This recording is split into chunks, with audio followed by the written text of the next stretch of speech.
Salut tout le monde, j'espère que vous allez bien. Aujourd'hui, nouvelle vidéo sur Clash of Clans. On se retrouve pour la Inferno. On est du coup contre les naufragés avec Black Knight. Aïe aïe aïe, ce match il était chaud, chaud, chaud, chaud, chaud. Très content de vous du coup de faire cette vidéo parce qu'on a gagné. Mais à savoir, c'est que dans les 12 premières heures, c'est les naufs qui étaient devant avec 3 perfs de plus que nous. Donc tout s'est joué vraiment dans les 12 dernières heures. Donc c'est du 20 contre 20. Il y a du coup 6, 6-15, 4-14, 5-13 et 5-12. Donc il y a quelques-uns qui ont def. On va commencer évidemment par nos amis des naufragés, leur perf. Hop là. On va commencer tranquillement. Alors pendant que je commande ça, je prends une défense légende one star, ça fait plaisir. Mais tout le monde s'en fout. Donc du coup, on a Pat qui nous a sorti une base de 2012. On va mettre en x2 parce qu'on en a quand même beaucoup à regarder. Avec, on fait un AQH ici, on fait un Lalo sur l'aigle. Et ça ferme, parce que globalement c'est la strat sur cette base. Il n'y a pas 56 strats possibles. Après là il a mis 2 monos sur cette base. Normalement il y a une mono et une multi au centre. Donc Hacking du coup qui est parti pour aller chercher la reine adverse. Puis la kata également. Si il a une reine intelligente, oui il en a une. Pour l'instant en tout cas elle l'est. Il a un sort dessous, je pense, faire rentrer la reine justement au mid. Objectif justement, aller chercher cet HDV. Voilà, il a mis un petit sort de rage ici. Le petit gel qui tombe parfaitement. La reine qui peut d'abord taper la réserve d'élixir, comme ça elle est tranquille. C'est dommage parce que là du coup elle est dans le poison. Et non, elle a décidé de le contourner, nickel. Le Lalo qui a été envoyé plutôt bien du coup sur le dernier L de la base. Malheureusement il reste encore une TDE mono. Est-ce qu'il va mettre l'invie? Non, il va claquer la capa directement. J'aurais peut-être mis l'invie moi, du coup justement pour claquer la capa une fois que tu arrives sur la mono pour accélérer. Il lui reste quand même un sort de rage, un sort d'invie et un poison non utilisé. Donc vraiment il est très très large. Un gros GG à toi. Du coup, premier perf de la part de nos amis des naufragés. Ensuite, on a Adam qui m'a fumé. En même temps, quand on a un build de 2002, ça aide pas. Donc là, il est aussi parti en AQH CDD. Enfin, non, c'était un AQH Lalo précédemment, pardon. Là, il est parti en AQH CDD. Il va compter sur l'arène pour faire un gros boulot. Il claque déjà la capa. Ça commence pas très bien. Après, la reine, elle n'a pas besoin de rentrer puisque c'est pas elle qu'on veut envoyer au mid. Le roi va chercher l'aigle. Parfait. Tout se passe bien pour lui. Le CDD qui sont envoyés avec les ballons sur la dernière partie de la base. On va être en x4 parce qu'après CDD ça dépop tranquillement. La chasseuse qui avait été envoyée sur la champ pour la soulever, ça a été le cas. La championne, le gel, tout se passe bien. Le broyeur sur la dernière multi, vraiment l'engin, mais en fin d'attaque comme ça pique. Et il est ultra large aussi. Voilà, ultra large. Très propre, bravo à toi. Je crois que les HDV13 ils se sont fait un peu rect de notre côté. En face c'est leur 12 qu'on a fumé, hein, vous verrez ça tout à l'heure. Attila qui est parti du coup. J'ai dit il est parti en full ballon, mais non, c'est un Lalo, c'est un AQH Lalo. La chasseuse qui allait gérer le roi de façon assez OP.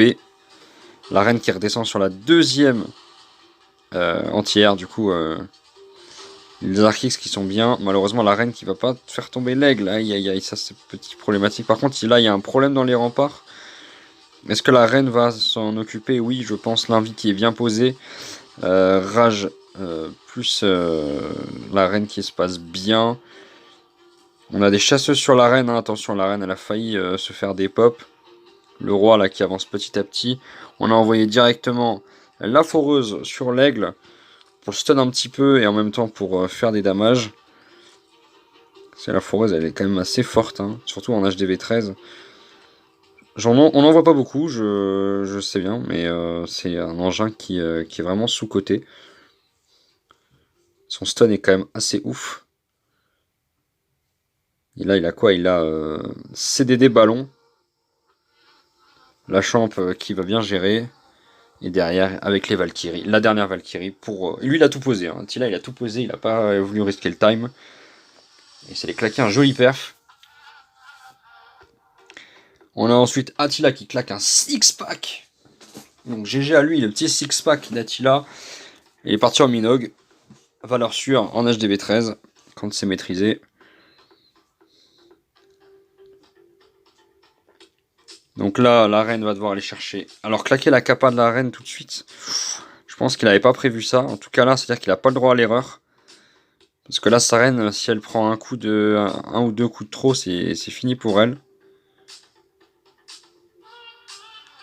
On va mettre en x4 parce que la QH Minogue, ça va être long la QH là. Il faut qu'il prenne tout un compartiment. Et non, il envoie déjà le Minogue. Ok, d'accord, il a pas le temps. Il a bien raison. La caserne, le roi, tout, allez, on met tout. Le poison, enfin le poison, le soin. Non, on va quand même pas empoisonner les troupes. Le but c'est quand même de les faire survivre. C'est clean. C'est clean.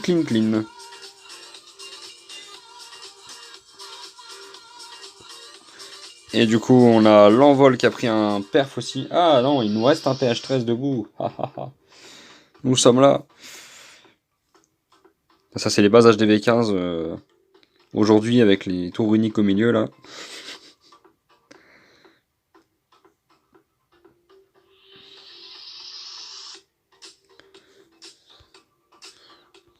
Alors, on va mettre en x4 parce qu'on a quand même beaucoup d'attaques à regarder. L'envie plus Caparenne malheureusement. Les AQH, ils perdent beaucoup les capas là. Hein. Et pourtant, ça va quand même au bout. Donc, les héros HDV13 sont quand même beaucoup plus forts que ça. Et on les avait vraiment sous-estimés à l'époque. Aujourd'hui, avec les héros TH15, on voit la différence. Le Dyson ayant pop, on sait qu'il n'est pas autour de l'HDV. Et du coup, il reste absolument rien. 3 gargouilles, il a tout posé. Joli Adam, joli. Adam qui claque aussi un six-pack d'ailleurs, au passage. Et derrière, on a nos TH12 qui ont pris des perfs aussi. Donc Abra Raccourcix qui a pris cher.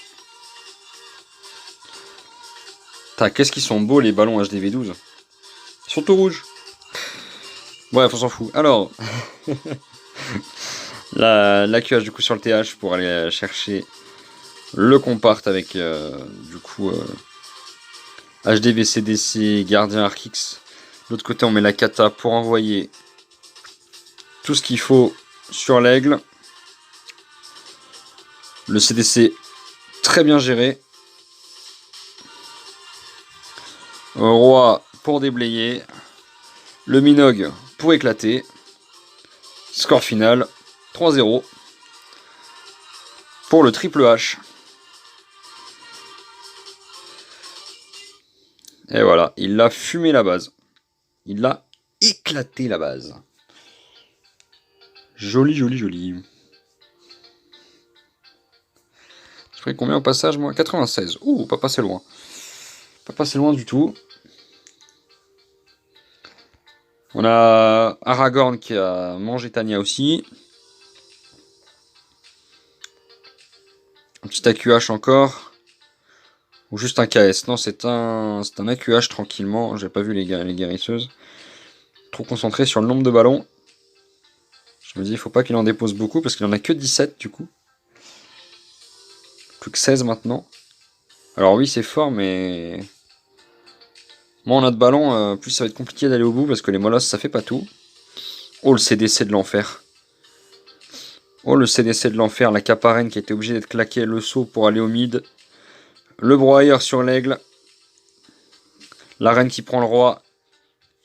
Le broyeur qui va donner un coup de main à la reine sur le compartiment, enfin sur toute la Droite du village, la reine qui va aller au mid, justement. Le broyeur qu'on espère qu'il va chercher au moins une tour de l'enfer. Ce qui est le cas ici, du coup, ça permet d'avoir seulement l'HDV à aller chercher avec une multi. Donc là, on a un gel pour le TH, c'est vraiment OP. Il s'en sort très très bien, là, Aragorn. Son broyeur qui a fait le boulot. Le petit speed sur le TH, non, la Kappa Warden non plus. Ils veulent économiser, hein. Ils veulent économiser, il veut montrer qu'il est large. Ok, la CDR, pour l'instant, on s'en tape.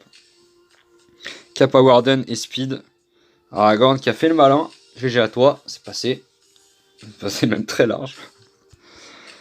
Et du coup, Aragorn qui a aussi claqué un perf ici. Aragorn qui a 6 pack avec la même compo. Et il est en haut, cette fois-ci la QH.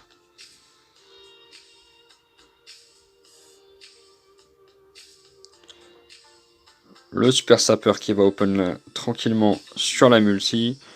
Elle va la regarder en x4 celle-là. Les deux ballons sur l'aigle qui vont le faire tomber. La reine qui s'en sort avec sa capa encore. Il a 1000 sorts de saut pour aller au mid.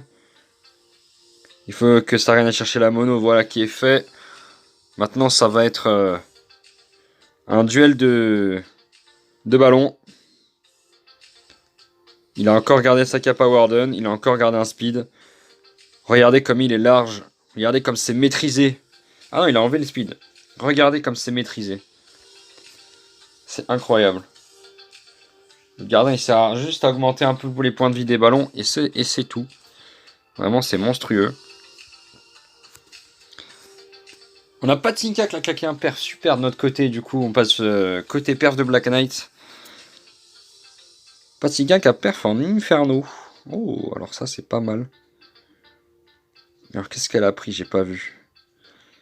3 TDE. Un souffleur. Un petit souffleur. C'est un petit souffleur seulement. Ok. Allez, on va mettre en x4, il n'y a pas de raison qu'on garde que tout en x2. Avec le dirigeable, les deux clonages en ballon pour aller chercher tout ça. Les Infernos qui vont avancer petit à petit. Il lui reste un invi, un poison, quelques troupes de clean. L'invi qui est posé. La capa qui est claquée. Le poison qu'elle va pas poser, c'est pas la peine. Les Infernos qui vont faire tomber la dernière défense relou. Et là maintenant il reste plus rien. C'est terminé. Joli. Incroyable, hein. C'est sympa ce qu'on voit là.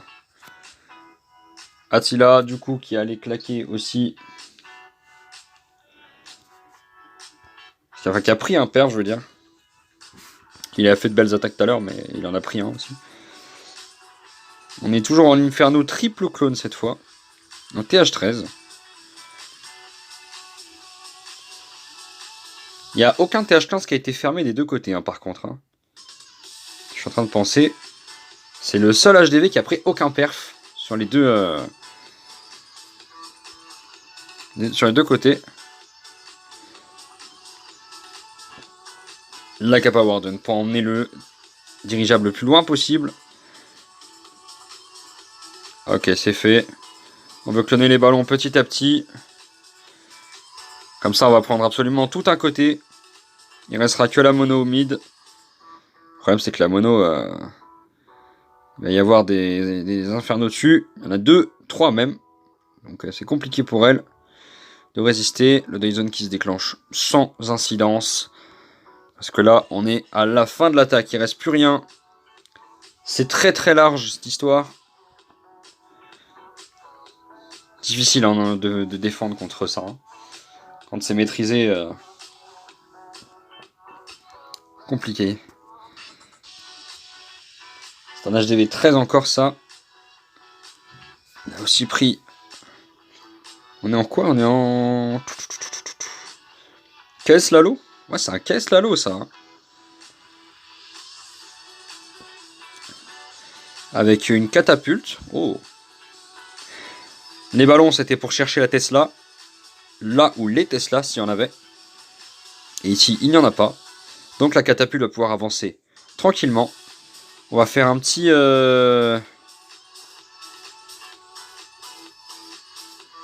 C'était quoi? C'était un Skelly Donut? Ouais. Ouais, pour aller chercher le CDC. Et pour aller chercher aussi... c'est un souffleur qui avait mis là. Pour envoyer le Lalo de ce côté. Donc il n'enverra pas le Lalo sur l'aigle, il va finir sur l'aigle. Le roi qui va aller chercher cet HDV. La caparine qui est obligée d'être déclenchée. Ah non, il envoie le Lalo sur l'aigle. C'est bien ce qui me semblait. Parce que finir par l'aigle, c'est compliqué. Alors que commencer par celui-ci, c'est plus simple pour gérer la suite. Mais bon, d'un côté il y a l'aigle, de l'autre côté il y a une kata. Choisissez par qui vous voulez mourir. En tout cas ici... Bon, comment dire, il lui reste pas beaucoup de troupes hein, quand même. Hein. Peut-être genre 50. Il lui restait genre 30 ballons. Même s'il en avait que 12 au départ. Il y avait 28 ballons au départ. Et bah, il en restait pas mal. Hein. Franchement, très très propre son attaque. On est très très large. Ah tiens. Eh ouais. On est encore là nous. C'est là où le jeu il veut pas. Il a vu spam, il a fait pitié, non?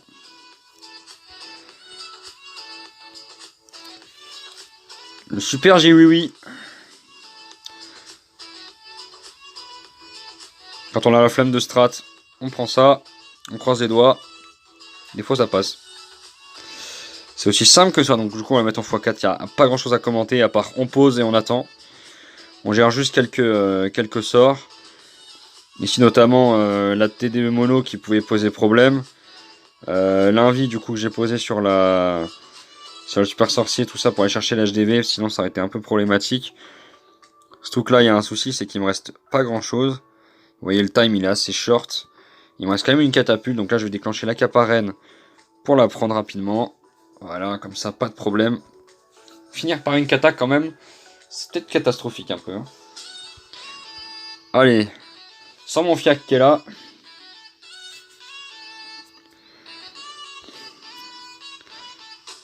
Ça je suppose que c'est Danton qui a encore un petit compte comme ça. Et ici du coup on est parti en spam sorcière TH12. On fait tomber la multi. On va chercher l'aigle avec une partie de la compo. Et ensuite on va chercher à open tout le reste avec ici du coup le lance-bûche. Malheureusement le lance-bûche n'a pas open ce que je voulais. Il a open un peu trop à droite. J'aurais aimé qu'il prenne au moins un rempart. Mais ça n'a pas été le cas. Mais bon, ça n'était pas du tout problématique. Hein, parce qu'à la fin vous allez voir. Il va quand même me rester masse troupe.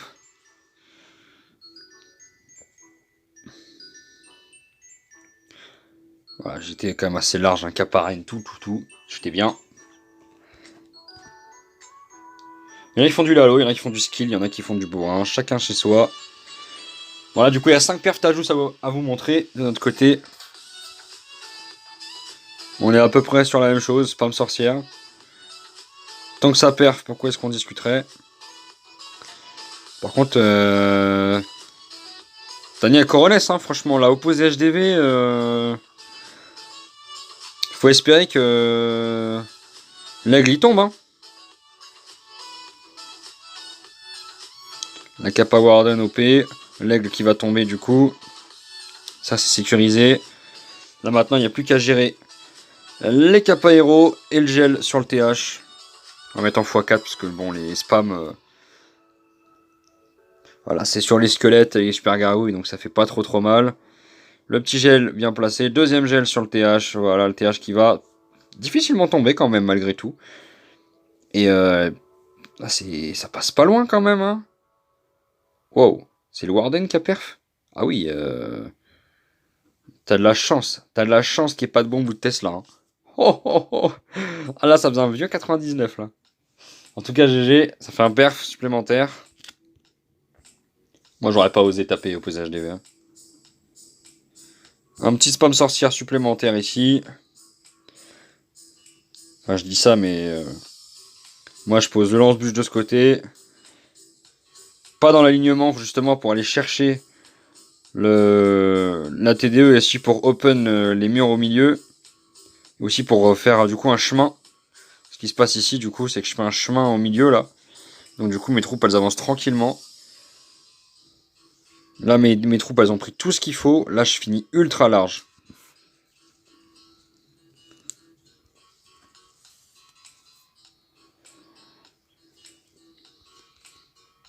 Du coup ça fait 6 packs pour moi d'ailleurs en T12. En T13 c'était une 5. Oh alors là super sorcière, ça je suis content de les voir. Allez un petit Warden Walk ici. Petit géant catapulte pour aller chercher les squelettes. Attention parce que là les sorciers, le sorcier qui s'est fait détruire en même temps que l'archer, il a eu de la chance de le voir parce que sinon ça risquait de pas se passer comme il voulait. Allez les squelettes qui sont, enfin les super sorcières qui ont été envoyées, les Oscars qui se baladent. Ok, elle sort de saut puisque du coup c'est la kata qui va gérer l'HDV, donc on n'a pas besoin de s'en occuper. Le seul truc dont on a besoin de s'occuper c'est de gratter les bâtiments côté HDV parce qu'on sait que les sorcières c'est super lent. Et donc on a besoin d'aller le plus vite possible avec les héros, puisque ce sont les héros vraiment qui font le grattage ici, les super sorcières qui font les tanks, puisque les Oscars ils ont quand même 12 000 HP là, donc bon. Ils sont aussi résistants que le roi il me semble. Si ce n'est un peu plus, donc autant dire que niveau point de vie, un peu moins pardon. Donc si ce n'est que niveau point de vie c'est pas mal. Donc, des petits super ballons dans la catapulte, pourquoi pas. Il a perdu sa reine, il y reste... Ah non il a pas perdu sa reine pardon, il a encore la cape à reine. Qui vient de claquer, ça veut dire que le time était short. Mais là on est quand même plutôt bien, il nous reste un sort de poison, on va mettre en x4 pour accélérer tout ça. Il nous reste un petit canon, il lui reste 3 Oscars sur le canon et la reine. Bah dis donc, le canon il a pas grand chose en survie là. Ça fait plaisir de revoir les super sorcières, c'est très joli, c'est très lent. Mais quand ça perf c'est beau. Et là du coup on va finir sur du Dragbats. C'est bien, en T12 on aura vu un peu toutes les compos, c'est sympa, c'est cool. Du coup, va envoyer la kata. Avec le sismique, du coup, ça va prendre l'HDV ça, à 100%. Taper opposé HDV, oui, c'est pas nécessaire du coup d'être dessus, puisque la kata va s'occuper de l'HDV et va la rect. Mais du coup, il y a besoin de clean une ligne pour aller pour les dragons. Et du coup, les bats prendront l'autre ligne. On attire le CDC d'un seul côté. C'est très très bien, pas besoin de plus. Les dragons qui vont s'occuper tranquillement du molosse et des troupes au sol. Là on a la reine qui va s'occuper petit à petit gentiment de ce qui traîne. L'Archix, tout ça. Il reste, j'allais dire, il faut que la reine fasse tomber la dernière multi, mais c'est pas problématique. Il a quand même 4 gels, elle a 4 gels. La gestion des sorts de gel est extrêmement importante ici. Et on voit quand c'est bien timé, ça détruit la base. C'est très joli. Les petites chauves-souris là qui font leur taf, voilà. Et le canard, il se fait plumer. Let's go. Et donc ça finit... Ah, les Nofs, ils ont pas fait toutes leurs attaques par contre. Comment ça se fait? Alors, qui sont les mauvais élèves? Mojito. Aïe aïe aïe. Et sans mon fiac, pareil. Pourquoi? Parce qu'ils ont tous été fermés? Non, il y avait des TH12 encore. Et Mojito, il est quoi? Mojito... Il est 10. Donc c'est un TH14. 14, il y avait du boulot à faire, je crois, non? Ouais, 14, il en restait 3. Il n'y avait aucune excuse pour pas attaquer, les gars. C'est honteux. C'est honteux. Dommage. Du coup, ça fait 40 attaques utilisées côté Black Knight, 38 attaques réussies, 2 lose, donc je pense que ce sont 2 ouvertures. 9 perf à 8, 11 billes à 12. Une 23, une 33, les naufragés sont devant en termes de nouvelle toile par attaque et en termes de destruction globale.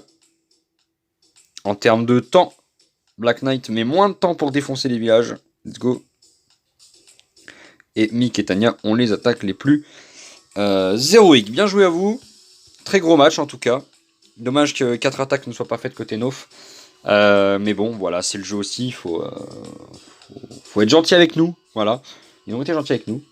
Ils nous ont laissé gagner.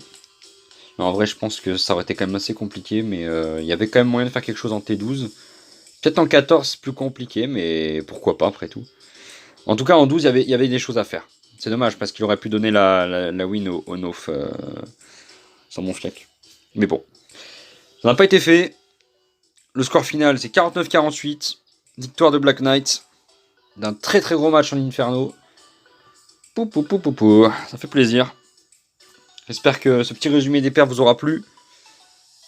N'hésitez pas à partager, à liker, à vous abonner et à rejoindre le serveur de la 3F. Vous avez tout en description. C'était Voltali, je vous fais des bisous, je vous dis à la prochaine pour une prochaine vidéo. Ciao.